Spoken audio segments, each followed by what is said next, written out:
Everybody, today we'll talk about how to fix or how to solve the problem of failure on Messenger. Do not fix or how to solve the problem of failure on Messenger. You should just go to settings.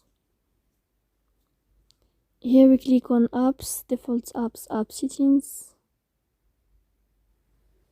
Here in this list you will enter to the window or to the app of Messenger and you click.